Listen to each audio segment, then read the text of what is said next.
நமக என்றபடியே மானமாறு மாறுகின்ற மாரசி ராமனுடைய உச்ச மந்திரத்தால் பிரம்மன் ஆட்சி பிடிக்கிறான்.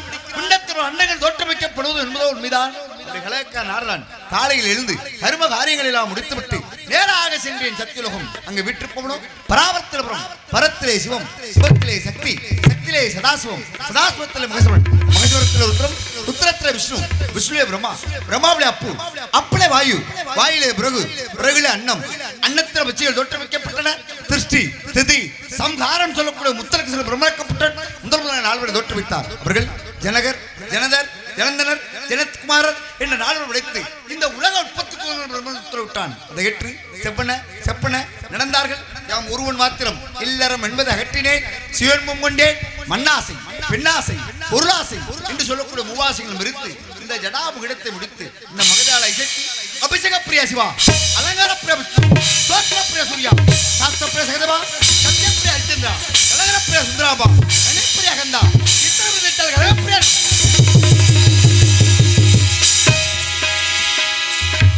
கழகம்னா சாதாரண கழகம் கிடையாது. காலையில் வீட்டுக்கு போனால் எங்கள் அம்மாவோட கழகம். என்னப்பா இவ்வளவு தான் சம்பளமாண்டுது. சரி, வீட்டுக்கு போனால் தான் கழகம் நடக்குது. நம்ம சங்கத்துக்கு போனால் சங்க கணக்கு பிள்ளையோட கழகம். உனக்கு வேறு வேலையே இல்லையா, வருஷம் முழுவதும் அட்வான்ஸ் தானான்றாரு. சரி, சங்கத்துக்கு போனால் தான் கழகம் நடக்குது. நம்ம நாடகம் நடக்கிற ஊருக்கு போமேன் வண்டியில் ஏறி உட்காந்தா எனக்கும் பெட்டிக்காருக்கும் கழகம். சன்னலோரம் தான் சீட்டு வேணும்ன்றாரு. சரி, வண்டியில் ஏறினா தான் கழகம் நடக்குது. நம்ம மேடைக்கு வருவோம்னு வந்தா இரவுல வள்ளியோட கழகம். இப்படி இரவுலையும் கழகம், பகலிலையும் கழகம். கழகம் செய்யணும், இந்த உலகத்தை வாழ வைக்கின்ற நோக்கத்தோடு எப்படி பள்ளத்தை நோக்கி தண்ணி போடுதோ அது போன்றவங்களை போன்ற நல்ல உள்ளங்களை தேடி அடியே இந்த இடத்துல வந்துட்டாலும் எனக்காக கைதட்டி எனது உயிரிலும் மேலான அன்பு நாடக கலா ரசிக பெருமக்கள் உங்கள் அத்தனை பேருக்கு நன்றி கலந்த வணக்கத்தை தெரிவித்துக் கொண்டு, ஆக அதலம், விதலம், சுதலம், ராஜதலம், மத்தியுலகம், சத்தியுலகம், தபுலகம், பூலகம், எமலோகம், கல்லகம், ஜல்லகம் சொல்லக்கூடிய 14 லோகம் சென்று என் மாதா பிதாவை வணங்கி வெள்ளை கொடுத்து வெள்ளை திருவுண்டு வெள்ளை அரியாசனத்தில் வீற்றுப்பால் எம்மை அரசரோடு சரியாசனம் அமர வைக்கும் என் தாயே. வெள்ளத்தால் அழியாது, மிந்தாலும் வேகாது, அள்ளு கொடுத்தாலும் குறையாது, நிறை என்று சொல்லக்கூடிய கல்விக்கு அதிபதியாக விளங்கக்கூடிய இனதாய் கலைவாணியை கண்டு நல்ல ஆசைகளை பெற்றுக்கொண்டு இந்த உலகிற்கெல்லாம் செய்ய வேண்டும் தொண்டு அவசியம் நம்ம ஊர்ல கழகம் உண்டு. அப்படிப்பட்ட கழகம் செய்ய வேண்டும் என்றால் யாரை வணங்க வேண்டும், எப்படி வணங்க வேண்டும் என்று பார்த்தால் ஓடினேன் ஓடி, வாடினேன் வாடி, வருந்தினேன் மனத்தால், கூடினேன் கோடி, நாடினேன் நாடி, நான் எங்கும் கண்டு கொண்டேன் நாராயணா. நாராயணா என்று சொல்லக்கூடிய எனது வாற்றன் ஸ்ரீமன் நாராயணன் அன்னுடைய ஆசையும் பெற்றுக்கொண்டு அருளாதற்கு அவ்வுலகில் இடமில்லை, பொருளாதற்கு இவ்வுலகில் இடமில்லை, அருளும் பொருளும் இல்லாததற்கு எவ்வுலகிலும் இடமில்லை என்று சொல்லக்கூடிய எனது பாட்டி மகாலட்சுமி. அப்படி அஷ்டமா லட்சுமி கூட அனுகிரகத்தை பெற்ற யாமோ அடைந்தேன் கைலாகிரி. அங்கே விட்டு போகணும். கோயிலாவது ஏதடா, குளங்களாவது ஏதடா, கோயிலும் குளங்களும் விட்டாலும் ஆபது முன்னிடத்திலே, அழுவதும் முன்னிடத்திலே, அழியாத குலம் கொண்ட ஆசா இங்கே இருக்கும் இந்த அடியார்களுக்கெல்லாம் அருள்வாயடா ஈசா. அவனே அந்த சதுரகிரி வாசன், அந்த கைலாசநாதனை வணங்கி கிரியா சக்தி, யோக சக்தி, ஞான சக்தி என்று சொல்லக்கூடிய ஆதிபரா சக்தி அவள் இல்லையே எனக்கேது கீர்த்தி என்று சொல்லக்கூடிய மதுரையிலே மீனாட்சி, காஞ்சியிலே காமாட்சி, காசியிலே விசாலாட்சி, இப்படி ஊருக்கு ஒரு உருவம் கொண்டால அகிலாண்ட பரமேஸ்வரி ஆதிபரா சக்தி அன்னவளையும் வணங்கி இந்த பூலோகத்தை அடைந்து விட்டேன். இந்த பூலோகவோ குறிஞ்சிலம், குறிஞ்சின் கடவுளோ கந்தன், கந்தன் நந்தையோ பரமன், பரமன் அணிந்திருப்பதோ பர்வதம், பர்வத்தை கூட துரியோன், துரியோன் நண்பனோ கர்ணன், கர்ணன் நந்தையோ சூரியன், சூரியன் அருளை பெற்றவன் அகத்தியன், அகத்தின் ஆசை பெற்றவனோ ஆஞ்சநேயன், ஆஞ்சநேயன் கொண்டு வந்ததோ சஞ்சீவி பர்வதம், அதை அழித்தவனோ ராமணேஸ்வரன், ராமணேஸ்வரத்தோ திருமால், திருமால் மார்பகத்தில் இருப்போல மகாலட்சுமி. இப்படி தேவர்களுக்கெல்லாம் அதிபதியாக விளங்கக்கூடிய அள்ளல்போம், அழ்வினைபோம், அன்னு வெற்றி பிறந்த தொலைப்போம், போகா துயரம்போம், நல்ல குணமதிக அந்த மான்மருனை கோபுரத்தில் விட்டுக்கொண்ட கடபதிகளால் ஆன முத்தன 5 கரத்தன மூசிக வாகன மகாபாரதியில் சொல்லிக் கொண்டு நமஸ்தே பாலும் தலிதேனும் பாகும் பருப்பு வினான்கு கலந்து உமக்கு நான் தருவேன் கோலம் செய்து உங்கக்கரை முகத்து தூமணியே எனக்கு சங்கத்தமிழ் 3 நடக்கிறதா என்று சொல்லக்கூடிய இந்த விநாயகபெருமனை வணங்க வேண்டும் என்று வார்த்தமனால்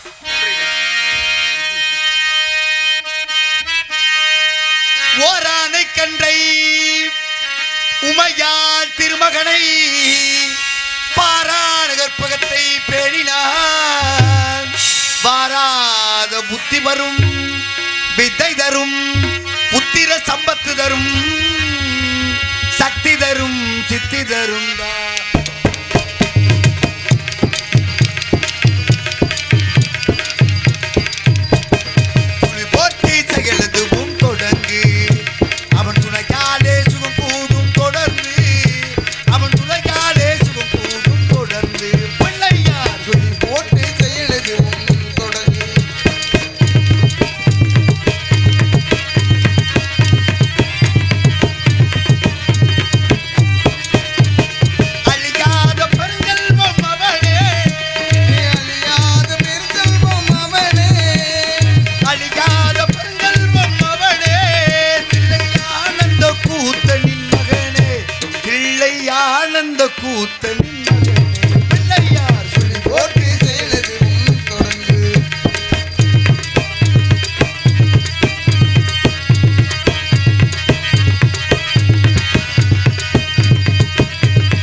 போட்டு தடுக்கும் தடுக்கும் தடுக்கும். அஞ்சேலன் ஒரு மாதம் எடுக்கும், அங்கேயும் ஒரு மாதம் எடுக்கும்.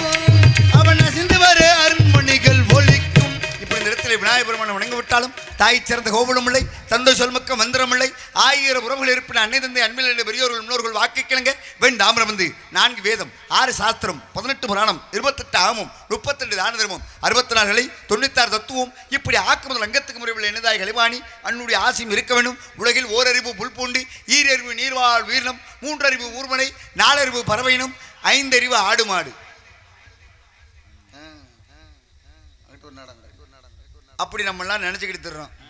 இன்னும் சிலர் மனுஷன்லேயும் 5 அறிவோட தான் இருக்கான், சிலர் மனுஷன்லேயும் 5 அறிவோட தான் இருக்கேன். என்ன காரணம் தெரியுமா? ஒரு குருநாதர் இடத்துல ஒரு சிஷ்யம் போய் கேட்டானா, வாத்தியாரே இந்த உலகத்தில் உங்களுக்கு என்ன வேணும் கேளுங்க, நான் கொண்டு வந்து தரேன்னு சொல்லி கேட்டானா.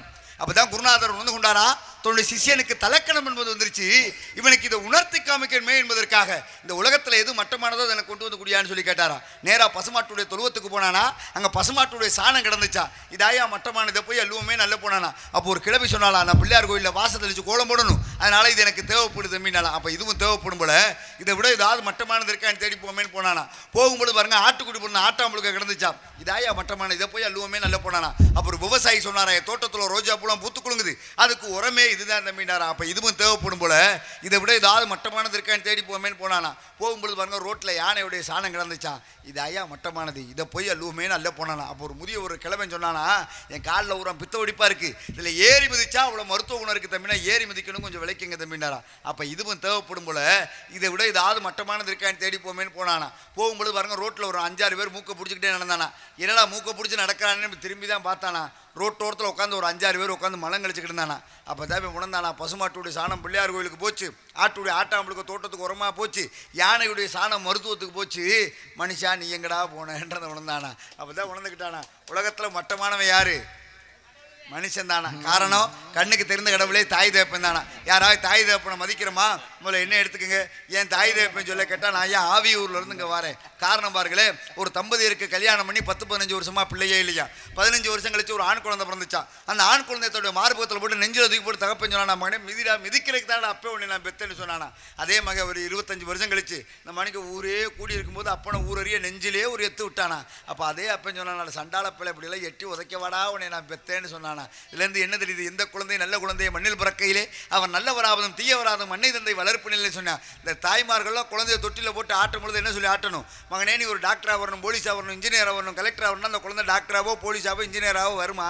ஆனால் தாய்மார்கள் அப்படியே சொல்லி பிள்ளை ஆட்டுறிய களவாணி பையனை பேசாமல் தூங்கலான்னு சொல்ல, அவன் மறுநாளே பள்ளிக்கூடத்தில் பென்சிலை தூக்கிட்டு வந்துடுறான். இப்படி தான் இருக்குது உலகம். இதுக்கு மத்தியில் நம்மளாம் வாழ்ந்துக்கிட்டு இருக்கோம். அதனால தான் பாருங்க, ஒரு மகன் நேர்காணலுக்கு போயிட்டு வந்தானா, நேர்காணல் இல்லைங்க, இன்டர்வியூக்கு வேலை தேடி போயிட்டு வந்தானா. வேலை தேடி போயிட்டு வந்தா வீட்டுக்கு வந்தோடனே தகப்பன் கேட்டானா, போனீங்க என்னடா ஆச்சுன்னு கேட்டானா. அடுத்த தம்பிக்காரன் கேட்டானா, எங்கடா போயிட்டு வந்தேன்னு கேட்டானா. தங்கச்சிக்காரி கேட்டாளா, அண்ணே எவ்வளவுனே சம்பளம்னு கேட்டாளா. ஏன் சம்பளத்தை கேட்குறா?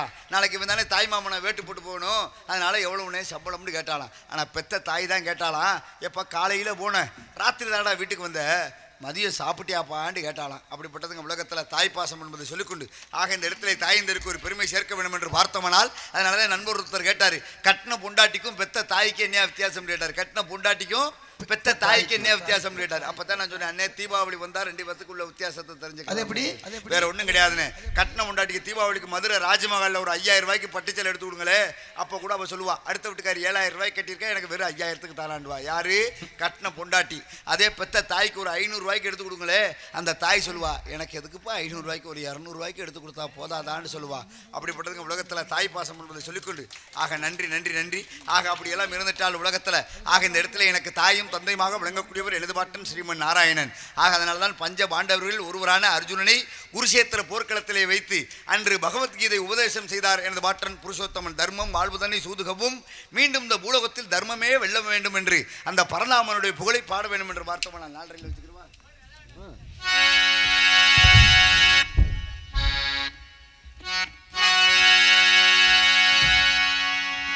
பன்னீர் மலை சொரியும் மேகங்களே, எங்கள் பரந்தாமன் மெய்யழகை பாடுங்களே.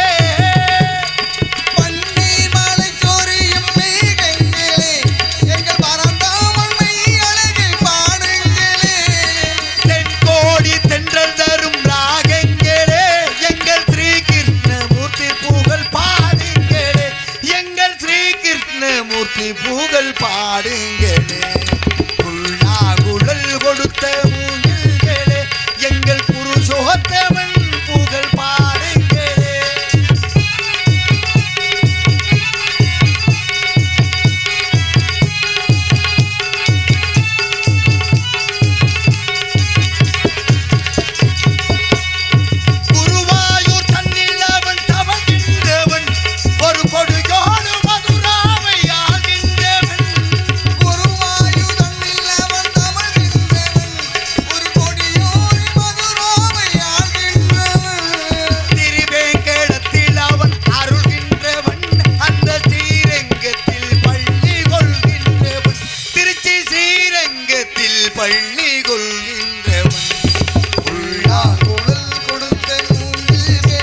புருஷோத்தமன் புகழ் பாடுங்களே.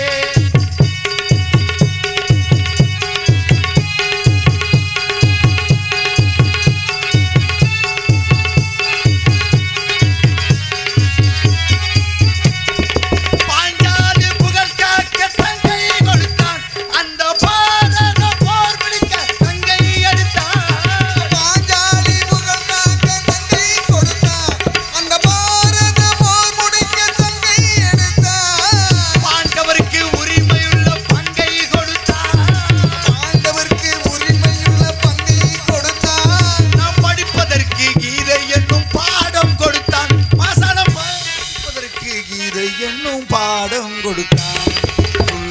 குடல் கொடுத்த மூங்கில் கேளு எங்கள் புருஷோத்தமன் புகழ் பாடுங்களே. எங்கள் மதுசூதனன் புகழ் பாடுங்களே. குடல் கொடுத்த மூங்கில் கேளு எங்கள் புருஷோத்தமன் புகழ்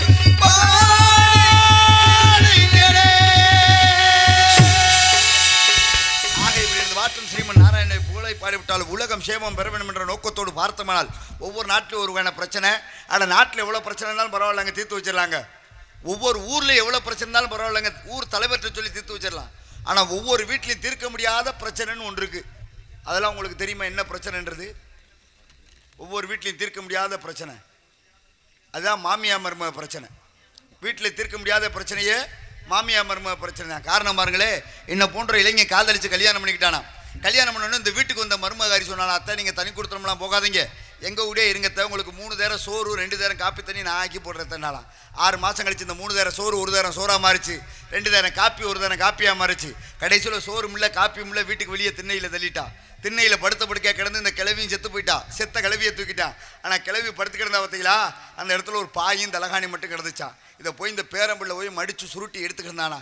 அப்போ தான் இந்த மருமகாரி போய் மயனை சத்தம் போட்டாலாம், ஏன்டா கிளவியே செத்து போயிட்டாடா, ஏன்டா அந்த பாயும் தலகாணியும் எடுக்கிறேன்டாலாம். அப்போ தான் மயங்காரன் சொன்னானா, நாளைக்கு உனக்கும் தேவைப்படும்லம்மா, நீயும் இங்கே தானேம்மா வரப்போகிறேன்டானா. அப்போ தான் உணர்ந்தாலாம், ஆகா மாமியாவுக்கு சோறு விடாமல் கொண்டு விட்டமேன்றது. இதெல்லாம் நீங்கள் சிரிக்கணுமே கைதட்டணுமேன்றக்காக சொல்லலை, கொஞ்சம் சிந்திச்சு பார்க்கணும். காரணம், ஒவ்வொரு மனிதனுக்கு ஒரு ஆசை இந்த உலகத்தில். கோவில்ன்றது எதுக்காக என்னை கட்டி வச்சோம்? ஆனால் சாமி கும்பிட வாங்க போகிறோம், அங்கே தான் எல்லா விஷயமே நடக்குது. நல்லா பாருங்க, சிவகங்கை மாவட்டம் திருப்பூணம் தாலுகா மடப்புறம் காளி கோயில் ஒரு கோயில் இருக்கு. ஆமா, அந்த கோயில்ல என்னங்க விசேஷம்? அங்க காசு வெட்டுறது. அதே போல கோயம்புத்தூர் மாவட்டம் பொள்ளாச்சி தாலுகா மாசாணியம்மன் கோயில் ஒரு கோயில் இருக்கு. அந்த கோயில்ல என்னங்க விசேஷம்? அங்க வத்தல அரைக்கிறது. நான் தெரியாம இருக்கிறேன், கோயில்ல காசை வெட்டி போறதுக்கும் மிளகாய் அரைச்ச அப்புறம் மண்ணவாரி தூத்துருக்குமா கோயில கட்டி வச்சாங்க. இங்க இருந்து 48 நாள் விரதம் இருந்து பாத யாத்திரை நடந்து பழனி முருகனி, திருச்செந்தூர் முருகனி, சபரிமலை ஐயப்பனையும் பாக்குறதுக்காக போறோம். ஆனா எவ்வளவு கூட்டம் இருந்தாலும் அடிச்சு பிடிச்சி எப்படியாவது கருவறையில இருக்க தெய்வத்தை கண்ணார பாத்திரம்ன்றக்காக தான் கோயிலுக்குள்ளே போறோம். கோயிலுக்குள்ள போற மனுஷன் பாருங்க, கருவறையில இருக்க தெய்வத்தை பார்த்தோன்னே மனுஷன் கோயிலுக்குள்ள போறதே சாமியை பார்த்து கண்ணார பார்த்து கும்பிடுறதுக்காக தான் கோயிலுக்குள்ள போறோம். ஆனா கோயிலுக்குள்ள போனோடனே கருவறையில இருக்க தெய்வத்தை பார்த்தோன்னே மனுஷன் ஏன் கண்ணை மூடி சாமி கும்பிடுறா? ஏன் கண்ணை மூடி சாமி கும்பிடுறோம்? அதெல்லாம் பின்னாடி வர்ற ஆளுகளை கொஞ்சம் அலசி பார்ப்போம். இந்த ஆவியூரானோட அலசுக்கு அவங்கெல்லாம் தாங்குவாங்கன்ற பார்ப்போம். காரணம், எங்கும் நீக்க மரம் நிறைந்திருக்கும் பரம்பொருள் என்ன, எல்லா இடத்துல இறைவன் இருக்கான, இறைவன் இல்லாத இடமே கிடையாதான். ஆக கடவுளை உணர வேண்டும் என்றால் மனிதன் உண்டு, மனிதன் மாணிக்கம் உண்டு, மனிதனுள் கடவுள் உண்டு என்று சொன்னார்கள். எப்படி? மனிதன் உண்டு, மனிதன் மாணிக்கம் உண்டு, மனிதனுள் கடவுள் உண்டு என்று சொன்னார்கள். யாரும் கடை வெளியெல்லாம் சொல்ல, கடவுள் உள்ளுன்றுதான் சொன்னார்கள். நம்மளுக்குள்ள தான் கடவுள் இருக்கார். அவன் செய்யக்கூடிய பாவ புண்ணியத்துக்கு ஏற்றார் போல தான் எல்லாமே நடக்குமா. காரணம், ஒவ்வொரு மனிதனுக்கு ஒரு ஆசை இந்த உலகத்தில் இருக்கு. நடந்து போற மனுஷனை கூப்பிட்டுக்கங்களே, நடந்து போறே உனக்கு என்ன ஆசைன்னா ஒரு சைக்கிள் இருந்தால் நல்லா இருக்குமே அவனுக்கு ஆசை. அட சைக்கிளில் ஒரே உனக்கு என்ன ஆசைன்னா ஒரு பைக் இருந்தால் நல்லா இருக்குமே அவனுக்கு ஆசை. அட பைக்கில் ஒரே இப்போ என்ன உனக்கு ஆசைன்னா ஒரு கார் இருந்தால் நல்லா இருக்குமே அவனுக்கு ஆசை. அட காரில் ஒரே இப்போ என்னடா உனக்கு ஆசைங்கன்னா நான் ஒரு தடையாவது ஃப்ளைட்டில் ஓடணுமே அவனுக்கு ஆசை. இப்படி ஒவ்வொரு மனிதனுக்கு ஒரு ஆசை இந்த உலகத்தில் இருந்துட்டாலும் இந்த நடந்து போகிற மனுஷன் என்ன நினைக்கணும் தெரியுமா? நம்மளுக்கு கீழே எத்தனை பேத்துக்கு கால் இல்லாமல் கை இல்லாமல் ஆண்டவன் படைச்சிருக்கான், நமக்கு நல்ல கையாள் சோத்தை கொடுத்துருக்கானேன்னு சொல்லி அந்த ஆண்டவனுக்கு நன்றி சொல்லணுமா? அப்படி யாராவது நன்றி சொல்கிறோமா? உனக்கும் கீழே உள்ளவர் கோடி நினைத்து பார்த்து நிம்மதியாடுனா யார் யார் நிம்மதியாக இருக்கான்? ஆம்பளை புள்ள பெற்றவனுக்கெல்லாம் சொத்து சுகம் சேர்த்து வச்சு வீடு வாசல் கட்டி வச்சு போகணும்னு அவனுக்கு ஆசை. பொம்பளை புள்ள பெற்றவனுக்கெல்லாம் நல்லா படிக்க வச்சு என்னை மணிக்கு லட்சணமான மாப்பிள்ளைக்கு கட்டி கொடுத்து போகணும்னு அவனுக்கு ஆசை. சில பேத்துக்கு 12 மணிக்கு திறக்கிற கடையை ஒரு 10 மணிக்கு திறந்தா நல்லா இருக்குமே அவனுக்கு ஆசை. தெரிஞ்சா தெரிஞ்சுக்க, தெரியாதால் தெரிஞ்சா 12 மணி. அதான் நாடகம் என்னமோ 45,000 ரூபா, அதை கெடுக்கிறது ஒரு 145 ரூபா தான். தெரிஞ்சா தெரிஞ்சுக்க, தெரியாதால் தெரிஞ்சால்கிட்ட கேட்டு தெரிஞ்சுக்க. ஆக இப்படி ஒவ்வொரு மனிதனுக்கு ஒருவன் ஆசை இந்த உலகத்தில் இருந்துட்டாலும், ஆக இப்படி எல்லாம் இருந்துட்டாலும், ஆக ஒவ்வொரு மனிதனுக்கும் ஒருவன் ஆசை இந்த உலகத்தில் இருக்கு. லட்சம் வச்சிருந்தா பேர் என்னங்க? கோடி வச்சிருந்தா கோடீஸ்வரன். செத்ததுக்கு அப்புறம் லட்சாதிபதி எப்படா தூக்குன்னு சொல்லி கேட்பேன், இல்ல கோடீஸ்வரன் எப்படா தூக்குன்னு சொல்லி கேட்பேன். அதுக்குள்ளே நம்மளால கொஞ்சம் நெஞ்சம் ஆட்டாடுறேன், நான் பெரியாளா நீ பெரியாளா, சந்திச்சு பார்ப்போமா நின்று பார்ப்போமா எதிரடா பார்ப்போம்னு கேட்கிறேன். காரணம் பாருங்களேன், 2 பேரும் நடந்து போய்கிட்டு இருந்தானா. நடந்து போகும்போது காலில் ஓட்டுருந்த செருப்பு வந்து போச்சான். அந்த உடனே பக்கத்தில் இருந்த வீட்டில் வச்சுனா, ஐயா நடந்து வந்தீங்க, புது செருப்பு வந்து போச்சு, இதை உங்கள் வீட்டு வாசலில் வச்சுக்கிறேங்க, நான் திரும்பி வரும்பொழுது எடுத்துக்கிறேங்கன்னு சொன்னானா. அப்போ அந்த வீட்டுக்காரர் சொன்னாராம், தாராளமாக வச்சுட்டு போங்க, எடுத்துக்கங்க தம்பினாராம். அதே போல் 10 நாள் கழிச்சு 2 பேரும் நடந்து போகிறான். நடந்து போகும்போது கூட வந்தவனுக்கு மாரடைப்பு வந்து செத்து போயிடுறான். அப்போ தான் அந்த செருப்பு வச்சாமருங்க அதே வீட்டில் போய் சொன்னானா, ஐயா எனக்கு செருப்பை வச்சு எடுத்து நான் தாங்க, என் கூட வந்த ஒரு மாரடைப்பு வந்து செத்து போயிட்டாரு, கொஞ்சம் நேரம் இந்த புணத்தை உங்கள் வீட்டு வாசலில் வச்சுக்கிறவான்னு சொல்லி கேட்டானா. அப்போ அதே வீட்டுக்காரன் சொன்னா, நம்மளை தூக்கடாமல புணத்தங்கிட்டு நான். அதுலேருந்து என்ன தெரியுது, அந்த செருப்புக்கு இருக்க மரியாதை மனிதனுக்கு கிடையாது. மனிதா நீங்க ஒரு பொய்யடா, காட்டிடந்த பொய்யடா, வெறுமன் மாட்டம் தானடா, தூங்கும் போது வாங்க மூச்சு சொல்லி மாறி போனாலும் போச்சு. இன்றைக்கு ஆழ்வார் நாடு, நாளை கையில் எடுப்பார் ஓடு, இந்த உடல் ஒன்றுக்கு மதமாத கூடு, நீ இருக்கும் இடமோ சுடுகாடு, எண்ணிப்பாரடா மனிதா வாழ்க்கையே பெரிய வெக்கக்கேடு என்று பாமன் சுவாமிகள் சொன்னார். ஆனால் யாரையா கேட்குறேன், நம்ம ஆள் கொஞ்சம் லஞ்சம் ஆட்டாடுறேன் பாருங்க, நான் பெரிய ஆளா நீ பெரிய. அதனால தான் ஒரு பெருங்கொண்ட கோடீஸ்வரன் சொன்னானா. எங்கள் ஐயா அந்த ஊரில் ஒரு 100 ஏக்கரை வாங்கினாரு. அதே ஊரில் எங்கள் அப்பா ஒரு 10 விட வாங்கி வாடகைக்கு விட்டார். நான் ஒரு 5 விடாது வாங்குவேன்னு சொன்னானா. அப்போ தான் அந்த மண்ணு சொல்லிச்சான், அடகு இருக்கு பேளே, உங்கள் ஐயாவையும் நான் தாண்டா வாங்கி உள்ளே ஓட்டேன், உங்கள் அப்பனையும் நான் தாண்டா வாங்கி உள்ளே ஓட்டேன், உன்னையும் நான் இன்னைக்கோ நாளைக்கோ என்னைக்கு வாங்கி போட போகிறது இல்லைன்னு மண்ணு மனுஷனை பார்த்து சொல்லிச்சான். ஒன்றை மட்டும் மனிதன் நன்றாக உணர்ந்து புரிந்து தெரிந்து கொள்ள வேண்டுமா. நல்லா பாருங்களே, மாடி மாடியாக வீடு இருக்கலாம், ஏக்கர் கணக்கில் சொத்து இருக்கலாம், கார் கண்ணி நகை நட்டு சாதிசனா எல்லாம் இருக்கலாம். ஆனால் அவன் செத்த அன்னைக்கு ஐஸ் பெட்டி என்னமோ வாடகைக்கு தான் எடுத்துகிட்டு வரணும். இதை மட்டும் மனிதன் உணர்ந்து கொண்டால் மனிதன் மனிதனாக வாழலாம் என்று சொல்லிக்கொண்டு, ஆக அப்படிப்பட்ட இடத்துல எல்லாம் பார்த்துட்டாலும், ஆக மனிதனும் மண்ணும் எப்படி இணைந்து வாழ வேண்டும் என்று அழகாக சொன்னாலே ஒரு கவிஞன்.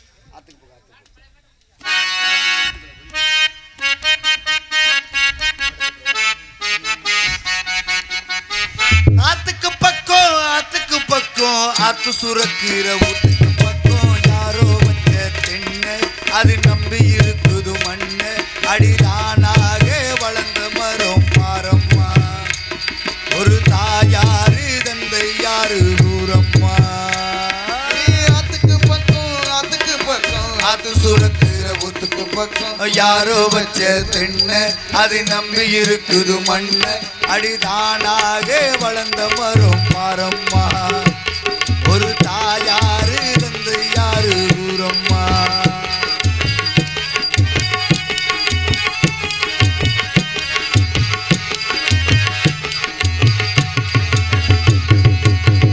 ஆண்டவனும் நானும் இங்கு அண்ணன் தம்பி கேளு புள்ள, அவனுக்கு என்ன போல அப்பா அம்மா யாரும் இல்ல.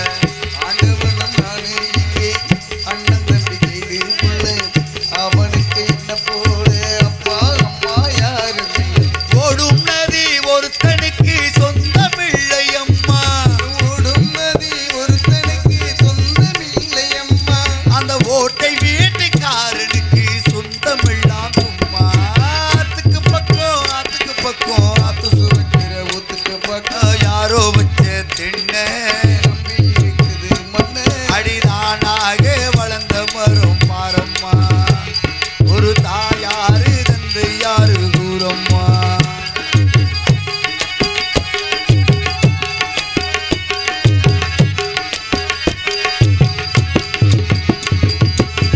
வாலிபத்தின் கடனை தீர்க்க தாலி ஒண்ணு அப்பன் தந்தான், தாலிபட்ட கடனை தீர்க்க தாயார் என்ன பெத்து புட்டா. வாலிபத்தின் கடனை தீர்க்க தாலி ஒண்ணு அப்பன் தந்தான், தாலிபட்ட கடனை தீர்க்க தாயார் என்ன பெத்து புட்டா. நம்மை சுமக்கும் பூமியின் தான் கணக்கு போட்டு இருக்குது, நம்மை சுமக்கும் பூமிய ஒரு கணக்கு போட்டு இருக்குது, அது நாளை வாங்கும் வரவுக்காக இன்று நம்மை சுமக்குது, அது நாளை வாங்கும் வரவுக்காக இன்று நம்மை சுமக்குது. ஆத்துக்கு பக்கம் ஆத்து சுரக்கிற ஊத்துக்கு பக்கம் யாரு வச்ச தென்னை, அது நம்பி இருக்குது மண்ணு, தானாக வளர்ந்த மரம் பாரம்மா, ஒரு தாயாரு தந்தை யாரு தூரம்மா. ஆக இப்படி மண்ணு மக்கள் இணைந்து விட்டால் நன்றி நன்றி கைதட்டி கௌரவப்படுத்திய அன்பு உள்ளங்களை சொந்தங்கள் அத்தனை பேத்துக்கு நன்றி கலந்த வணக்கத்தை தெரிவித்துக் கொண்டு இப்படி மண்ணு மக்களை இணைந்து விட்டாலும் என்ன அற்புதமான இடம் இந்த குறிஞ்சிலம். இந்த குறிஞ்சிலத்தை பார்க்கின்ற பொழுது ஆள் அரசு வேம்புகளும் அடர்ந்த மலை சோலைகளும் பூத்து குலுங்கும் பூஞ்சோலையும் பார்க்கின்ற பொழுது எனக்கு பூஞ்சோலையிலே தங்க வேண்டும் என்ற ஒரு ஆவல் தோன்றுகின்றது. ஆனால் நானும் ஒரு நாளைக்கு ஒரு இடத்தில் தங்கக்கூடாத சாபத்தை பெற்றவன் ஆயிட்டேனே. இருப்பினும் எல்லாரும் சொல்றதை சொல்லிட்டு ஆவியூர்ல இருந்து கார்த்திகை நான் வந்ததுக்கு பெருமை கிடையாது. அதனால ஆவியூர் கார்த்திகை வந்தார், தனி சிறப்பை சொன்னார் இருக்கணும். 12 ஆண்டுக்கு ஒரு முறை இருக்கக்கூடிய குறிஞ்சி மலர் இருக்கு இந்த குறிஞ்சிலம் தான். 12 ஆழ்வார்கள் 4வது ஆழ்வார் உபரநாராயணன் பிறந்தது இந்த குறிஞ்சிலம் தான். அதே போல மாந்தோப்பு பார்த்துருப்போம், தென்னந்தோப்பு பார்த்துருப்போம், வாழைத்தோப்பு பார்த்துருப்போம். யாராவது மூங்கில் மர தோப்பு பார்த்துருக்கீங்களா? இந்த மூங்கில் மர தோப்புல வண்டுகள்லாம் துவாரமிட்டு வீசக்கூடிய தென்றல் காட்டிலே இப்பகுதியில் வாழக்கூடிய மக்கள் அவங்க காதலை எப்படி வெளிப்படுத்துறாங்க தெரியுமா? என்னடா மூவாசை வெறுத்த நாரத முரசி காதலை பத்தி பேசுறான்னு நினைக்க வேணாம். அண்ணே ரிஷியனே, யாரையாவது காதலிச்சிருக்கீங்களா? கடைசி வரைக்கும் உங்களுக்கு இந்த ஆட்டுத்தோலும் மாட்டுத்தோல் தான் கிடைச்சிச்சு. எங்க ஆப்ரேட்டர் உட்காந்துருந்தார் ஆளக்கானா? அப்பா யாராவது காதலிச்சிருக்கீங்களா? வாய்ப்பில்லை. ஊரா நீங்களும் கொலா கட்டுறீங்க, கடைசி வரைக்கும் இதைத்தான் போட்டு திருவிக்கிட்டு இருக்கீங்க. அண்ணே மாசானே, நீயும் ஒரு நாடகத்தை கூட விடாமல் யூடியூப்பில் எடுத்து போட்டுக்கிட்டு தான் இருக்க. உனக்கு ஏதாவது காதல்? பரவாயில்ல, எங்கிட்ட காதல் அழிச்சிருக்க. சரிண்ணே. உட்காந்து நாடகம் பார்க்குறீங்களே, நீங்களாம் யாரையாவது காதலிச்சிருக்கீங்களா? அதாவது சொல்கிறவங்களை பற்றி பிரச்சனை இல்லை, சொல்ல முடியாமல் தலையை தொங்க வைக்கிறது, இந்த புன்னகையை சிரிக்கிறீங்க பார்த்தீங்களா, அங்கே தான் எனக்கு ஒரு சந்தேகமே வருது. ஏன் உங்களால் வாயை திறந்து சொல்ல முடியல?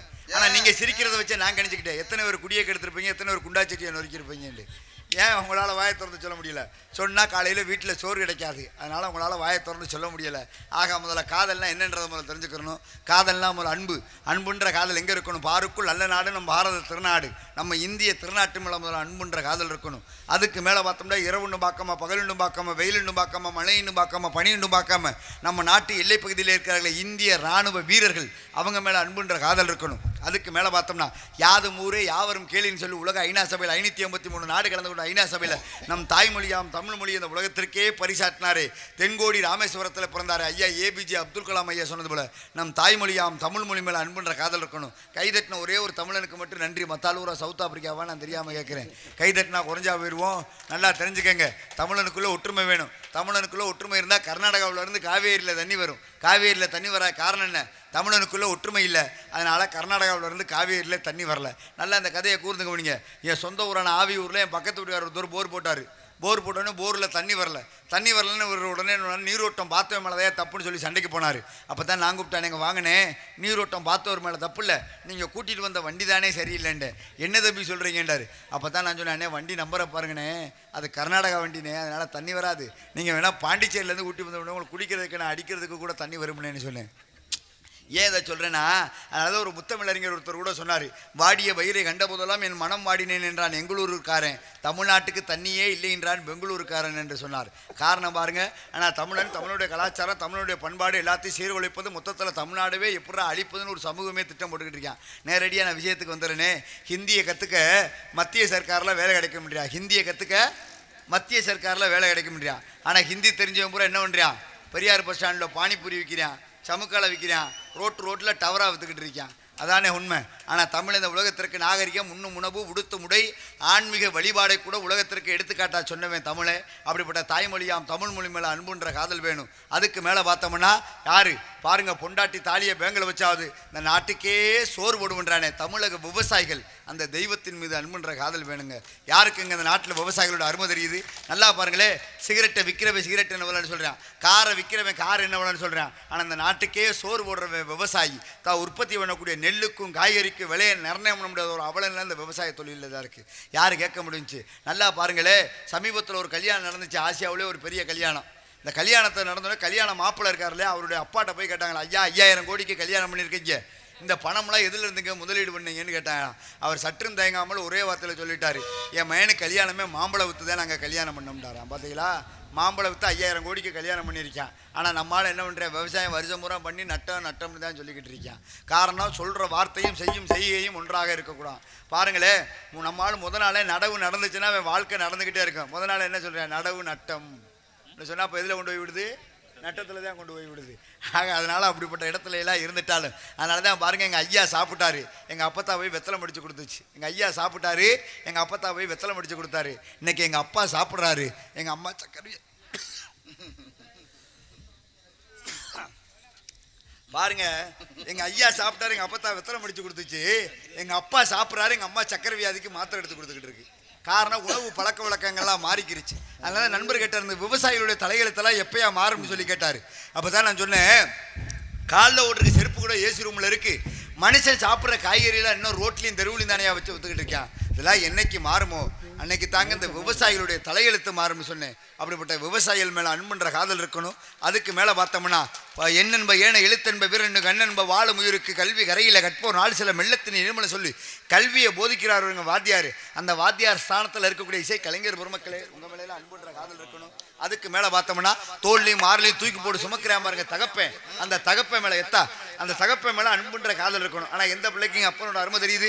ஒரு 5 வயசு குழந்தைய கூப்பிட்டு கேளுங்களே, உங்க அப்பா எப்படி படான்னு அந்த குழந்தை சொல்லுவேன், எங்க அப்பா சூப்பர் அப்பான்னு சொல்லுவா. வயசு எத்தனை? 5. அதே ஒரு 10 வயசுல உங்க அப்பா எப்படி படான்னு பாருங்களே, எங்க அப்பா நல்ல அப்பான்னு சொல்லுவா. வயசு எத்தனை? 10. அதே ஒரு 15 வயசுல உங்க அப்பா எப்படி படான்னு பாருங்களே, எப்படித்தான் எங்க அம்மா அந்த ஆளுக்கு வாக்கப்பட்டாலோ தெரியலன்னு சொல்லுவேன். வயசு எத்தனை? 15. அதே ஒரு 25 வயசுல உங்க அப்பா எப்படி படான்னு பாருங்களே, வேற ஏதாவது இருந்தா பேசுங்க, அந்த ஆளை பத்தி என்கிட்ட பேசாதீங்கன்னு சொல்லுவேன். வயசு எத்தனை? 25. அதே ஒரு 35 வயசுல உங்க அப்பா எப்படி படான்னு பாருங்களே, நான் தனி கொடுத்துன போயிட்டேன் பேசினா வீட்டுல என் பொண்டாட்டி திட்டுவான்னு சொல்லுவேன். வயசு எத்தனை? 35. அதே ஒரு 45 வயசுல உங்க அப்பா எப்படி படான்னு பாருங்களே, 45 வயசு நம்ம அப்ப அவனுக்கு ஒரு பிள்ளை இருக்கும் இல்லையா, அப்ப சொல்லுவேன், அந்த வறுமையிலேயே வளர்த்தாரே எங்க அப்பா தெய்வமியா, எனக்கு ஒரு பிள்ளை பிறந்திருக்கான், என் உயிரை போட்டு வாங்குறாயான்னு சொல்லுவேன். அந்த தகப்பனோட அருமை எப்ப தெரியும்? 45 வயசுல தெரியும். அப்படிப்பட்ட தகப்பன் மேல அன்புன்ற காதல் வேணும். அதுக்கு மேல பார்த்தோம்னா, உந்தி சரிய 300 நாள் தவம் இருந்து நம்மளை எல்லாம் பெத்தெடுக்கிறவங்க, என்ன பெத்த ஆத்தா மாதிரி என்னை பாக்குறதுக்காகவே உட்காந்துருக்கீங்களே, அந்த தாயின் மீது அன்புன்ற காதல் வேணும். நீங்க ஒரே என்னை பாக்குறதுக்கு உட்காந்துருக்கீங்களா, இல்ல கொடுத்த காசு செல்லுமா செல்லாதான்றக்கா உட்காந்து பாக்குறீங்களான்னு தெரியல. ஆக அப்படிப்பட்ட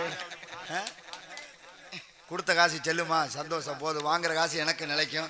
ஆக அப்படிப்பட்ட இடத்துல பார்த்தோம்னா அந்த தாயின் மீது அன்புன்ற காதல் வேணும். ஆனால் நாட்டில் யார் தாயை நேசிக்கிறான்? கருவில் கொண்டவளை நேசிக்க மறந்துட்டு தெருவில் கண்டவளை நேசிக்கிறானே. இங்கே ஒரு பிள்ளையை பார்க்குறான், பெரியார் பஸ் ஸ்டாண்டில் ஒரு ரிலேட்டிவ் இன்ஸ்டாகிராம் ஐடி கேட்குறான். இதுக்கு இடையில போகும்போது வாட்ஸ்அப் நம்பர் கிடைக்குமான்னு எதிர்பார்த்துக்கிட்டு இருக்கான். அதனால தான் ஒருத்தர் சொன்னார், உலகத்தில் எல்லாமே பொய்யிடாண்டார். உலகத்தில் எல்லாமே பொய்யா, நட்புன்று சொல்வான் அதுவும் பொய்யே, உறவுன்று சொல்வான் அதுவும் பொய்யே, சில இடத்துல கட்டின பொண்டாட்டியையும் பொய்யேன்னு சொன்னார் ஒருத்தர். அப்போ எது உலகத்தில் உண்மைன்ற தெரிஞ்சுக்கணும்ல.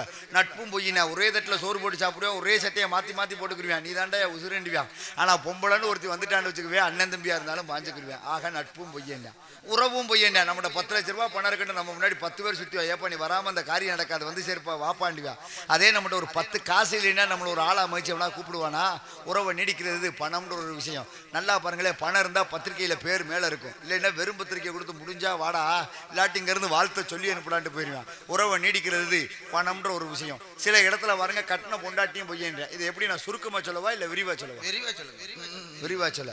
நல்லா பாருங்களேன், ஆசை 60 நாள், மோகம் 30 நாள். ஒரு ஆணுக்கும் பெண்ணுக்கும் இல்லற வாழ்க்கையே மொத்தம் 90 நாள் தானா. புருஷன் பொண்டாட்டின்ற உறவே 90 நாள் தானா. காரணம் பாருங்களேன், என்ன போன்ற இளைஞன் காதலிச்சு கல்யாணம் பண்ணிக்கிட்டா, கல்யாணம் பண்ணோன்னு இந்த வீட்டுக்கு வந்த பொண்டாட்டியை கூப்பிட்டு குலசாமி கோயிலுக்கு போனானா. போகும்போது பாருங்க, இந்த புது பொண்டாட்டி என்ன பண்ணிட்டா, கல்லு தடிக்கி கீழே விழுந்துறான். சரி, அப்ப விழுந்தோடனே சொன்னானா, சனியை முடிச்ச கல்லு என் பொண்டாட்டி வர்ற இடத்துல தான் இருக்கணும். ஏன்னா புது பொண்டாட்டி இல்லையா, அதனால சொன்னானா, நீ என்னது சனியை முடிச்ச கல்லு என் பொண்டாட்டி வர்ற இடத்துல தான். பொண்டாட்டி புதுசு. அதே பொண்டாட்டி ஒரு வருஷம் கழிச்சு ஒரு ஆம்பளை பிள்ளை பத்து, அந்த ஆம்பளை பிள்ளைக்கு 30 சொன்னோடனே அதே குலசாமி கோயிலுக்கு தான் கூட்டி போனானா. அதே பொண்டாட்டி அதே கல்லுல தான் தடிக்க விழுந்தானா. அப்போ சொன்னானா, சனியை முடிச்சவளை கீழே கல்லு கிடக்கு பார்த்து வர மாட்டேன் அப்படின்னா. பார்த்தீங்களா, கல்யாணம் பண்ண புதுசுல என்ன சொன்னா, சனியை முடிச்ச கல்லுண்டியா. ஆனால் ஒரு பிள்ளை தான் பெத்தாலாம், சனியை முடிச்சவளேன்ட்டான. இதுல இருந்து என்ன தெரியுது? சங்கு அந்த அளவுக்கு புதிய போயிருக்குன்றது தெரியுது. அப்போ எது உலகத்தில் உண்மைன்ற தெரிஞ்சுக்கணும்ல. நல்லா தெரிஞ்சுக்கோங்க. கட்டின முண்டாட்டிக்கு உசுறு போச்சுன்னா புருஷனை பார்த்து நினைப்பாலாம், நம்ம பற்ற வச்சு அடுப்புன்னு எவ்வளோ கூட்டிகிட்டு வந்து பற்ற வைக்க போகிறானோ தெரியலையே நினைப்பாலாம். அதே பெத்த தாய்க்கு உயிர் போகும்போது மகனை பார்த்து நினைப்பாலாம், இந்த சண்டால போய் உலகத்தில் நம்ம பிள்ளை எப்படி பொழைக்க போகிறானோ தெரியலையே நினைப்பாலாம். அப்படிப்பட்டது உலகத்தில் தாய்ப்பாசம் நம்ம சொல்லிக்கொண்டு, ஆக இப்படி காதல்ன்ற ஒரு விஷயம் உலகத்தில் எப்படியெல்லாம் மனிதனை சீரை கெடுக்குதுன்றத ஒரு பாட்டில் எடுத்து சொல்லணும்னா எப்படி சொல்லணும்னா,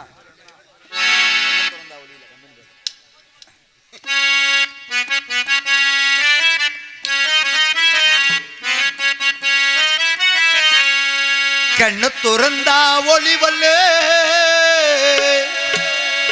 கால் எடுத்தா நடவல்லே, ஒன்ன நினைச்சு வாழ்ந்து வந்த மனசிலே. இப்ப ஆவியூர்ல ஒரு 5-6 லட்சத்தை இழந்து திரிகிற தெருவு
இந்த வேதம் 4 நாதன் நாமம் நமச்சிவாய வாழ்கவே என்று இறைவன் மீது காதல் கொண்டார்கள். ஆக காதலாகி கசிந்து என்று சொல்லும் பொழுது காதல் இறைவன் மீது வேணுமா. ஆக அதனாலதான் சான்றோர்கள் நம்ம அன்பே சிவம் என்று சொன்னார்கள். அப்படி அன்புன்ற ஒரு விஷயம் அப்படி எல்லாம் இருந்துட்டாலும் இந்த வரைக்கும் நீங்க எல்லாம் காதலிக்கிறீங்களான்னு கேட்டனே. மூவாசை வெறுத்த நாரத மரிசி. இப்ப என்னுடைய காதல் கதையை சொல்றேன், நீங்க எல்லாம் ஒரு நிமிஷம் பொறுமையா இருந்து கேட்கணும். மனுஷன் தான் காதலிக்கிறான்னு சொல்லி மூவாசை வெறுத்த நாரத மரிசி. நானும் ஒரே ஒரு பெண்ணைத்தான் காதலிச்சேன். அவ அழகு அந்த மாணிக்கு அழகு, மாண்டானோ தேன்தானோ வேப்பம் தோப்புக்குள் புள்ளி மாண்டானோ ஆவாரம் பூதானோ ஒரு 5-6 நாளைக்கு பார்த்தோம்னா வச்சகனு மாறாம பார்க்கலாம். அந்த மாணிக்கு ஒரு அழகான பெண்களை காதலிச்சேன். நான் காதலிக்கும் போது அவ கன்னத்துல குழி விழுந்துச்சு. நான் காதலிக்கும் போது அவ கன்னத்துல குழி விழுந்துச்சு. அந்த குழியை நான் பணக்குழின்னு நினைச்சு அவட்ட பழக ஆரம்பிச்சேன். நான் பழகினதுக்கு அப்புறம் தாயா தெரிஞ்சு அதுதான் எனக்கு பெரிய பாதாள குழின்றது. ஆமா, யாரு ஸ்ரீமதி என்று சொல்லக்கூடிய ஒரு அழகான பெண்மகளை காதலிச்சேன். காதலில் கூட நாரதருடைய காதல் எவ்வளவு நாகரிகமா இருந்துச்சு தெரியுமா. நாட்டில் நிறைய பேர் காதலிக்கிறான். நம்மளும் ஒரு தடவை ஆச்சிர மாட்டோமா, தகப்பன் ஆயிர மாட்டோமான்ற நினைப்புல காதலிக்கிறான். ஆனா அவன் தகப்பன்ட்ட போய் சொன்னான், ஐயா நான் ஸ்ரீமதியை காதலிக்கிறேன், எனக்கு திருமணம் முடிச்சு கொடுங்கன்னு சொல்லி கேட்டேன். அதுக்கு அவர் சொன்னார், நாளைக்கே சுயமரம் நடத்துற, சுயமரத்துல கலந்துக்கங்க, என் மக யாரு கழுத்துல மாலை போடுறாலும் அவங்க திருமணம் முடிச்சுக்கங்கன்றார். உடனே வைகுண்டத்துக்கு போனேன். என் பாட்டு ஸ்ரீமன் நாராயண மகாவிஷ்ணு பெருமாள்கிட்டே போய் வரத்தை வாங்கிட்டு வந்தேன். ஐயா நாளைக்கு ஸ்ரீமதிக்கு சுயமரம் நடக்குது, அந்த சுயமரத்தில் எனக்கு எதிர்த்தாப்புல எவே உட்காந்துருக்கானா அவனுக்கு குரங்கமுகமா போன்ற வரத்தை வாங்கிட்டு வந்தேன். அப்பதான் பாருங்க என் கூடயே சேர்ந்து இருந்தார் என் நண்பர் பர்வதமுனிவர். பாருங்க அவர் எனக்கு தெரியாமலே அவன் மேல கொஞ்சம் சவளை புத்தி இருந்திருக்கும் போல. காரணம் அவள் அழகு, அந்த மாணிக்க அழகு. ஒன்றை மட்டும் மனுஷன் தெரிஞ்சுக்கிறான், அழகு எங்கெல்லாம் நிறைஞ்சிருக்கோம் அங்கே ஆபத்தும் நிறைய இருக்குன்றதை உணராம காதலிச்சிட்டான் போல. அப்பதான் பாருங்க சுயமரத்தில் எனக்கு எதிர்த்தாப்புல என் நண்பனே உட்காந்துருந்தேன். நான் பார்த்தேன் நம்ம நண்பனுக்கு தான் குரங்கு முகம், நமக்கு நல்ல முகம்னு என் நண்பனை பார்த்தா நான் சிரிக்க. அவன் என்ன பண்ணிட்டா, நாரதருக்கு தான் குரங்கு முகம், நமக்கு நல்ல முகம், நம்ம என்னைய பார்த்து சிரிக்க, நான் அவனை பார்த்து சிரிக்க. எங்க 2 பேரும் பார்த்து இந்த ஊரே சிரிக்க காத்திருந்தவன் பொண்டாட்டியை நேற்று வந்தவன் கூட்டி போனது போல மகாவிஷ்ணுவே வந்து மாலையை போட்டு கூட்டி போயிட்டாரு. அப்பதான் வானரமாக இருந்து கொண்டு, வானரம் என்றால் குரங்கு, குரங்காக இருந்து கொண்டு மகாவிஷ்ணுக்கு ஒரு சாபத்தை கொடுத்தேன். ஐயா என்னை வானரமாக ஆக்கிட்டு நீ ஸ்ரீமதியை திருமணம் முடிச்சுட்ட, அடுத்த அவதாரம் உனக்கு ராம அவதாரம், அந்த அவதாரத்துல நீ சீதையை பிரிஞ்சிருப்ப. அப்போ ஒரு வானரந்தாயா உனக்கு உதவி பண்ணும்னு சொன்னனால்தான் ராமாயணத்தில் ஆஞ்சநேய பெருமான்னு சொல்லக்கூடிய ஒரு கதாபாத்திரம் வருவதற்கு காரணமாக இருந்த நாரத மகரிஷி. அது மட்டுமா, ராமாயணம் சொல்லக்கூடிய இதிகாசம் கிடைப்பதற்கு காரணமாக இருந்த நாரத மகரிஷி. இப்படி எத்தனையோ பெருமைகள் இருந்துட்டாலும் நம்ம ஊர்ல இன்னைக்கு கூடுதலா பெருமை சேர்க்கணும்னா நம்ம ஊட யாராவது கலகம் செய்யறதுக்கு தமிழ்நாட்டிலே ஆள் கிடையாது. என்னடா நாரதர் தலக்கணத்தோட பேசுறாருன்னு நினைக்காதீங்க, படிச்ச இலக்கணத்து மேல வச்சிருக்க நம்பிக்கையில பேசுறேன். அதனால ஏதாவது கழகத்திற்கு வழி கிடைக்கதான்னு சுற்றுமுற்றி கவனிப்போம். சத்தம் சத்தம் சத்தம்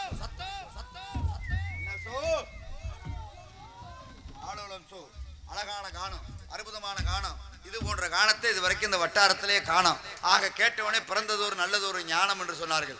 ஆக அலைமகள் கலைமகள் மலைமகள் சொல்லக்கூடிய மொமகளுக்கும் ஒரு மகளாய் விளங்கக்கூடிய திருமகள் இந்த இடத்திலே திணைக்காவல் செய்து கொண்டிருக்கின்றால். அன்னவள் யாருக்கு தகுந்தவள் என்று பார்த்தால் கந்தன், கடவன், சண்முகன், சடாச்சரன், ஓர் ஆறுமுகன், ஈராறுகலன், குக்குடகதாரி எம்பெருமான் முருகப்பெருமானுக்கே உகந்தவள் இந்த பெண்மகள் என்பதில் எல்லோருக்கும் சந்தேகமில்லை. ஆக இறைவன் ஒவ்வொருத்தங்களுக்கும் ஒவ்வொரு வேலையை தருவார். ஆக எனக்கு என்ன வேலை கொடுத்துருக்காரு இறைவன்றது உங்களுக்கெல்லாம் தெரியுமா? அப்படி நீங்க எல்லாம் நினைச்சுக்கிட்டு தர்றீங்க, அதுதான் தப்பு. நல்லா பாருங்களேன். அண்ணே முனியாண்டி அண்ணே, உங்களுக்கு என்ன வேலைங்க? எனக்கு இந்த ஹார்மோனியம் வாசிக்கிறது. அப்பா உங்களுக்கு அப்பா உங்களுக்கு ரேடியோவுக்கு மைக் செட்டு போடுறது. மாசான அண்ணனுக்கு இதை எப்படியாவது வெளிநாட்டுக்கு கொண்டு போய் 4 காசு சம்பாதிக்கணுன்றது அவருக்கு வேலை. எல்லாத்துக்கும் நல்ல வேலையை கொடுத்துட மட்டும் எனக்கு மட்டும் என்ன வேலை தெரியுமா? மதுரையில் ஒரு சின்ன வீடு தயார் பண்றது. காரணம், எம்பெருமான் முருகப்பெருமானுக்கு ஏற்கனவே திருப்பரங்குன்றம் என்று சொல்லக்கூடிய ஒரு பெரிய படை வீடு இருக்கு. பக்கத்துல ஒரு சின்ன வீடுனா திருமான் சோலை என்று சொல்லக்கூடிய அழகர் கோவில். அந்த அழகர் கோவில்ல பழமுதிர் சோலை என்று சொல்லக்கூடிய 6ஆம் படை வீடை ஆரம்பிக்க வேண்டியது என்னுடைய வேலை. வீரவாகு வீர மகேந்திரபுரிக்கு முருகனுக்காக தூது சென்றார் சூரபதுமன் இடத்துல. போனனால அங்கே திருச்செந்தூர் என்று சொல்லக்கூடிய ஒரு படை வீடு கட்டியது. அதே போல எம்பெருமான் முருகப்பெருமானுக்காக வள்ளி இடத்துல நாரத மகரிஷி, நான் தூது போகணும், அவளை கைபிடியா பிடிச்சி பக்கத்துல தான் ஊருக்கு கூட்டிட்டு போகணும். அங்கேருந்து நேராக அழகர் கோவிலில் கொண்டு போய் எப்படியாவது சேர்த்து வச்சு ஒரு சின்ன வீடை தயார் பண்ணணும். காரணம், அதற்காக தான் பாருங்க அந்த அம்மா ஆளோலம்சோன்னு கூப்பிடுது. பாருங்க, சண்டைக்காரனை வாடா சந்திச்சு பார்ப்போம்னா ஒரு மரத்தையோ இல்லை ஒரு கல்லையாவது எடுத்தா தான் அவன் தாட்டியக்காரு. இல்லைன்னு வச்சுக்கலே, பேசாமல் வீட்டுக்குள்ளேயே உட்காந்துக்கிட்டேன்னா அவனுக்கு பேர் ஏழப்பைன்னு சொல்லுவேன். அதானே உண்மை. ஆனால் அங்கே ஆளோலம்சோ சத்தம் கழகத்திற்கு வழியின்றவனே நானும் தயாராக இருக்கேன்னு சொல்லிருச்சு அந்த அம்மா. சண்டைக்கு இல்லை, கல்யாணத்துக்கு தயார். ஆக எதற்காக பாருங்க, அதனால தான் பாருங்க, பறவையை விரட்டணும்னா எப்படி வேணாலும் விரட்டலாம். நல்லா உதாரணத்துக்கு கேளுங்களேன், நம்ம வீட்டு வாசல்ல ஒரு கோழி மேய்ஞ்சிச்சுன்னா எப்படி விரட்டுவீங்க? ஒரு ஆட்டுக்குட்டி மேய்ஞ்சிச்சுன்னா, ஒரு பசுமாடு வந்து மேய்ஞ்சுன்னா, இதெல்லாம் இப்படி விரட்டுறோம்ல. இந்த அம்மா பறவையை தானே விரட்டுது. ஏன் சூ சூ மாறின்னு சொன்னா பறவை போகாதா? ஆத்தா சொன்ன மணிக்கு ஆளோலம் சோ. எதுக்கு ஆளோலம் சோன்னு சொல்லுது? சொல்ல வேண்டிய காரணம் என்ன? ஏன் ஆளோலம் சோ சொல்ல வேண்டிய அவசியம் என்ன? எதற்காக? ஏன் வந்தா, எப்படி வந்தா, என்னெல்லாம் பண்ணிட்டு வந்தா, இப்ப என்ன பண்ணிக்கிட்டு இருக்கா, என்ன பண்ண போறா, எங்க போக போறான்ற எல்லா விவரமும் எனக்கு தெரியும். வருடந்தோறும் இந்த வள்ளி திரும்ப நாடகத்தை உட்காந்து பாக்குறீங்களே, உங்களுக்கெல்லாம் தெரியுமான்றத எனக்கு தெரியல. அதனால உங்ககிட்ட இருந்து முதல்ல கழகத்தை ஆரம்பிக்கிறேன். வள்ளி எதுக்காக இந்த காட்டுக்குள்ள வந்தா சொல்லுங்க பாப்போம். திணைக்காவலுக்கு. நான் தெரியாம இருக்கிறேன். கோவில்ல உண்டியல திருட போறேன், நான் திருட போறேன்னு சொல்லுவேன். இல்ல ஊருக்குள்ள அடி வாங்கினேன், அடி வாங்கினேன்னு சொல்லுவானா? வள்ளி காவலுக்கு போறேன்னு சொன்னா நீங்களா நம்பலாமா? காவலுக்கு போனோம்னா 5 வயசுல போனா காவல் நடக்கும், 60 வயசுல போனா காவல் நடக்கும். கதையின் முறைப்படி வள்ளிக்கு 13 வயசு பருவம். பருவத்துல போனா காவலா நடக்கும்? காதல் தாயா நடக்கும். அவ காதலிக்கு வந்திருக்கான்றது எனக்கு மட்டும் தான் தெரியும். காரணம் பாருங்களே, வேதம் சொன்னால், கும்பாபிஷேகத்துல வேதம் சொன்னால் கருட பகவான் வரும். கழுகு வந்துச்சா? வந்துருச்சா? சந்தோஷம். அப்பதான் நிறைவு. ஆக அப்படிப்பட்ட இடத்துல பார்த்தோம்னா வேதம் சொன்னால் கருட பகவான் கழுகு வரும்ன்றது பிராமணனுக்கு தெரியும். அதே போல ஆளோலம் சோ ஆளோலம் என்ற பிரணவ பொருளை உபதேசம் பண்ணோம்னா எம்பெருமான் முருகப்பெருமான் இங்க வருவாரு, நம்மளை கைப்பிடியா பிடிச்சி கூட்டி போவார்னு வள்ளிக்கு தெரியும். அவ காவலுக்கே வல்ல காதலிக்கத்தான் வந்திருக்கான்றது எனக்கு மட்டும்தான் தெரியும். ஆக அப்படிப்பட்ட இடத்துல இந்த வள்ளி பொண்ணு எதற்காக பாருங்க, ஒருத்தனுக்கு ஒருத்தியா வாழணும். தமிழோட கலாச்சாரமே ஒருத்தனுக்கு ஒருத்தியா. இப்போ உதாரணத்துக்கு எடுத்துக்கங்க, ஒரு கல்யாணம் பண்ணா ஊரே சேர்ந்து நல்லா மகராசனா நல்லாடுறான்னு சொல்லுவீங்க, அதானே உண்மை? ஊருக்கே தெரியாம இன்னொரு சின்ன வீடு தயார் பண்ணுன்னு என்ன சொல்லுவீங்க? உனக்கு ஏண்டா அந்த வேண்டாத வேலைன்னு தானே கேட்பீங்க. அப்படி இருக்கும்போது ஏற்கனவே தெய்வியானு ஒருத்தர் திருப்பரங்குன்றத்தில் இருக்கும்போது வள்ளி எதுக்கு 2ஆம் தாரமா கல்யாணம் பண்ணி வைக்கணும்? இல்லைங்க காவலுக்கு வந்துச்சு அதனாலதான் கல்யாணம் பண்ணி வைக்கிறோம்னு நீங்க சொல்லலாம். அப்படின்னா கூட தோழி ஒருத்தி வந்திருக்காள், அவளை கல்யாணம் பண்ணி வைக்க முடியாது. ஏன் வள்ளியத்தான் கல்யாணம் பண்ணி வைக்க வேண்டியமா? கல்யாணம் பண்ணி வைக்க வேண்டிய காரணம் என்ன? சொல்றது கந்த புராணம். சொல்ற எனக்கும் புண்ணியம், இருந்து கேட்கக்கூடிய அத்தனை அடியார்கள் அத்தனை பேர்த்துக்கும் புண்ணியம். காரணம் பாருங்களேன், காசு பணம் இருக்கவே கோவில்ல தர்ம காரியங்களை பண்ணி புண்ணியத்தை பெறலாம். காசு பணம் இருக்க பணக்காரர்கள் என்ன பண்ணலாம்? கோவில்ல தர்ம காரியங்களை பண்ணி புண்ணியத்தை பெறலாமா? ஆனா காசு பணம் இல்லாத ஏழைபாளைகள் என்ன பண்ண முடியும்? இது போன்ற புராணங்களை இதிகாசங்களையும் கேட்டு புண்ணியத்தை பெறலாம் என்று என்னுடைய குருநாதர் திருமுருக கிருபானந்த வாரியார் சுவாமிகள் சொன்னார். அப்படிப்பட்ட இடத்துல உங்களுக்கெல்லாம் கந்த புராணத்தை உபதேசம் பண்றேன், அனைவரும் புண்ணியத்தை பெறணும் என்ற ஒரு முற்போக்கு சிந்தனையோட. ஆக அப்படிப்பட்ட இடத்துல கந்த புராணத்தை ஏற்றியவர் கச்சேப்ப சிவாச்சாரியார். எதற்காக 2ஆம் தாரமா வள்ளியை திருமணம் முடிச்சுக்க வைக்கிறோம்? காரணம் பாருங்களே, இப்போ ஜாதகம் பார்க்க போறோம். ஜாதகம் பார்க்க போய் மாப்பிள்ளைக்கு செவ்வாதோஷம் பிடிச்சிருக்கு, பெண்ணுக்கு செவ்வாதோஷம் பிடிச்சிருந்துச்சுன்னா சொல்லுவார் ஜாதகம் பார்க்குறவர், ஜாதகம் பொறுத்த நல்லா இருக்கு திருமணம் முடிச்சு வைங்கன்னு. ஆக ஜாதகம் பார்க்கணும்னா ஜாதகம் பார்க்கறதுல 3 முறை இருக்கு பாருங்க. ஒன்று திருக்கணித பஞ்சாங்கம், வாக்கிய பஞ்சாங்கம், கௌரி பஞ்சாங்கம். இந்த 3 பஞ்சாங்க முறைப்படி தான் கும்பாபிஷேகம் பண்ணணும். கூட்டில் பெரிய மனுஷன் பூரா உட்காந்து கூட்டம் போட்டாங்க. கூட்டம் போட்டோன்னே பெரிய மனுஷன் உட்காந்து முத வார்த்தை என்ன சொல்லுவாங்க? அதான் விஷயம். ஆக திருவிழா நடத்தணும்னா முதல்ல நல்ல நாள் பாருங்க, நல்ல நாள்ல நல்ல நேரத்தை பாருங்கன்னு வாங்க. இந்த நல்ல நேரத்தை பார்க்கணும்னா இந்த 3 பஞ்சாங்கத்தை வச்சு தான் பார்க்க முடியும். அதே போலதான் கண்ணிலே அவதரித்தவருக்கு கண்ணிலே அவதரித்த ஒரு பெண்மகளைத்தான் திருமணம் முடிச்சு வைக்கணும். ஆக முருகப்பெருமான் எங்க இருந்து வந்தாரு? சிவனுடைய நெற்றிக்கண்ணில இருந்து 6 தீப்பொறிகளாக தோன்றியவர் முருகப்பெருமான். வந்தவரை பார்த்தோம்னா அக்னி பகவான் வாங்குறாரு. அக்னி பகவான் தாங்க முடியாமல் வாயு பகவானிடம் கொடுக்க, வாயு பகவான் தாங்க முடியாமல் கங்கையிடம் கொடுக்க, கங்கை கொண்டு வந்து சரவணம் எனும் ஞான பொய்கையிலே விட. சரண் என்றால் தர்பை, தர்பை நிறைந்த பொய்கை. நல்லா பாருங்க, கோவில் கும்பாபிஷேகம் நேரத்தை நடந்திருக்கு. கும்பத்துல போய் பாருங்களேன், மேல கலசத்துல தர்ப புல்ல வச்சு கட்டியிருக்காங்களா? ஆக உயிரை கொடுக்கக்கூடிய தன்மை தர்பைக்கு இருக்கு. அதனால உயிர்ப்பித்தல் நிகழ்வுன்னு ஒன்று நடக்கும். யாகசாலையிலிருந்து கருவறையில் இருக்க தெய்வத்துக்கு தர்ப புல் மூலமாவே உயிர்ப்பித்தல் நிகழ்வுன்னு நடக்கும். ஆக உயிரை கொடுக்கக்கூடிய தன்மை தர்பைக்கு இருக்கு. அப்படி தர்பை நிறைந்த பொய்கை சரவண பொய்கின்ற திருப்பரங்குன்றத்தில் இருக்க சரவண பொய்கை கிடையாது. அது பார்த்தோம்னா இந்த தீட்டுப்பட்ட பெண்கள்லாம் கோயிலோ குளத்துக்கோ போகக்கூடாது. ஆனால் தீட்டுப்பட்ட துணியை அலசுவதற்காக கட்டப்பட்ட குளம் மச்சமுனியினால அது வேற கணக்கு, அதெல்லாம் அங்கே போக வேணாம். ஆக இங்கே கைலாயத்தினுடைய அடிவாரத்தில் இருக்கு எது? சரவணம் என்னும் ஞான பொய்கை. சரண் என்றால் தர்பை, தர்பை நிறைந்த பொய்கையிலே 6 கமலமலர், கமலம் என்றால் தாமரை மலர், தாமரை மலரிலே எம்பெருமான் முருகப்பெருமான் இந்த பூவிலைகள் அவதரித்தார். முருகா என்று ஒரு தடவை சொன்னோம்னாலே 3 பிறவில செஞ்ச பாவம் போகுமா? சான்றோர்கள் கண்ட உண்மை, அதை நாமும் உணர்ந்து படிக்க வேணுமா? ஆக அப்புறம் முருகான்னு சொன்னோம்னா 3 பிறவில செஞ்ச பாவம் போகும். இப்போ முருகன் சிவனுடைய நெற்றிக்கல்ல இருந்து வந்தாருன்னு தெரிஞ்சுக்கிட்டோம். இது வரைக்கும் வள்ளியோட தாய் தகப்ப யாருன்னு யாராவது சொல்லியிருக்காங்களா? நம்பிராஜன் காட்டுக்குள்ள கண்டெடுத்தாருன்னு சொன்னாங்க. யாராவது சொன்னாங்களா வள்ளியோட தாய் தகப்ப யாருன்னு? காட்டுக்குள்ள கண்டெடுத்தவங்கன்னு சொல்லிட்டு பெத்தெடுத்த தாய் தகப்ப யாரு? யாரும் சொல்லல. இன்னைக்கு தெரிஞ்சுக்கிடுவோம். ஆக வள்ளி எங்க இருந்து வந்தா பார்த்தோம்னா மகாபலி சக்கரவர்த்தின்னு ஒருத்தர் இருந்தார். இவர் என்ன பண்ணாருன்னா, நாட்டு மக்கள் கேட்ட தான தர்மங்களை கொடுத்து அஸ்வமேத யாகம் பண்ணி இந்திரலோக பதவி அடைவதற்காக இவர் என்ன பண்ணாருன்னா, நாட்டு மக்கள் கேட்ட தான தர்மங்களை கொடுத்துட்டு இருந்தார். கொடுத்த அஸ்வமேத யாகம் பண்ணும் பொழுது மகாவிஷ்ணுவான பெருமாளே என்ன பண்ணாரு, வாமன அவதாரத்துல குள்ள வடிவத்துல வந்து மகாபலி எனக்கு 3 அடி நிலம் வேணும்னாரு. எடுத்துக்கேண்டாரு. 1 அடி நாள் விண்ணை கலந்து 2 அடி நாள் மண்ணை கலந்து 3வது அடி எங்கேயா வைக்கணும் பொழுது அப்பதான் பெருமாளுடைய திருவடி என் தலையில பட கொடுத்து வச்சுக்கணும். பெருமாளே உங்க காலத்துக்கு என் தலையில வைங்கன்னு சொன்னார். அப்பதான் மகாபலியுடைய தலையில வச்சு பாதாள லோகத்துக்கு தள்ளிடுறாரு. தள்ளும் பொழுது இந்த ஆனந்தக்கணிலிருந்து அவதரித்தவள் தான் அமிர்தவள்ளி சுந்தரவள்ளி. அமிர்தவள்ளி யாருன்னா தெய்வேந்திரனுக்கு மகளாக பிறந்து ஆக ஐராவத யானையால் வளர்க்கப்பட்டவர். தேவலோக யானை ஐராவத யானையே வளர்த்தனாலதான் அவ பேரு தெய்வ யானை. யாரு? யானையே வளர்த்துருச்சு. ஐராவத யானையே வளர்த்தனாலதான் அவ பேர் தெய்வ யானை. அப்படிப்பட்ட தெய்வ யானையை 30 தேவர்கள்லாம் சேர்ந்து ஊருக்கு பேரே சிவகிரி, பரங்கிரி, அடுத்து சமணர்கள்லாம் அங்கே இருந்தனால தென்பரம் குன்றம் என்று வைத்தார்கள். நம்மால் ஊரவே திருப்பி வச்சனால்தான் ஊருக்கு பேரே திருப்பரங்குன்றம் என்று சொன்னார்கள். அப்படிப்பட்ட திருப்பரங்குன்றத்திலே மலைமகனுக்கு மலையிலே வைத்து திருமணம் முடித்து வைத்தார்கள். சுந்தரவள்ளியாக மானீசன் வயிற்றிலே பிறந்து, எங்க பிறந்தவ? மானுடைய வயிற்றில் பிறந்தவ. ஆக மானீசன் வயிற்றிலே பிறந்து வேடுபகுல நம்பியின் வளர்ப்பு மகளாக இந்த திணைப்புணத்துக்கு காவலுக்கு வந்திருக்கான். இதாங்க இந்த கந்த புராணத்துடைய சாரம்சம். கேட்ட அத்தனை பேத்துக்கும் நன்றி கலந்த வணக்கம். ஆக அப்படிப்பட்ட இடத்துல காலதாமதம் காரியத்துக்கேடு, காலதாமதம் காரியத்துக்கேடு. அதனாலதான் சுவாமி விவேகானந்தர் சொன்னார், கடிகாரத்தில் ஓடுவது முள்ளல்ல உனது வாழ்க்கைன்னு சொன்னார். ஒரு வருஷத்தோட அருமை யாருக்கு தெரியுமா? ஒரு பள்ளிக்கூடம் போய் ஃபெயில் ஆகிற ஒரு மாணவனுக்கு தான் ஒரு வருஷத்தோட அருமை தெரியுமா? 6 மாசத்தோட அருமை யாருக்கு தெரியுமா? முப்போக விவசாயம் பார்க்கற ஒரு விவசாயிக்கு தான் 6 மாசத்தோட அருமை தெரியுமா?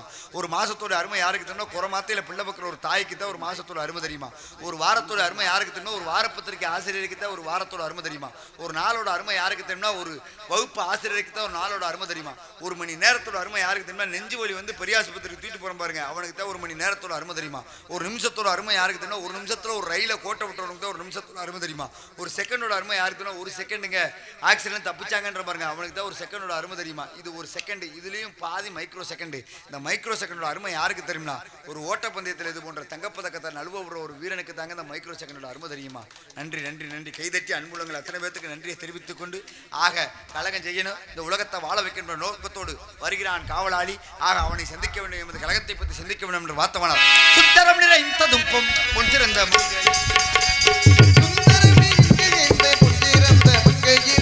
இந்த உலகிற்கே அந்த மிகுந்த தேவர் துந்தி முழங்கவர் இந்திரன் வணங்கும் எங்கள் கந்த சாமிக்கு தந்ததொரு சுந்தரம் நிறைந்ததும் பொன்சிறந்த இந்த உலகிற்கே வந்தால் எதற்கு வந்தால் என்று எண்ணி பார்ப்பதற்கு முன்னதாக இந்த பெண்ணுக்கு துணையாக அங்கும் இங்கும் ஒருவன் உலா கொண்டிருக்கிறான். அப்படிதான் இவ்விடத்துக்கு அரியவன் உரியவன் தெரிந்தது. வந்திருப்போன் கோமாளியா ஏமாளியா இல்ல தூக்கு வாளியா இல்லை என்னை எய்த்து நிப்பல் தான் வாளியா என்று பார்ப்போம். நாராயண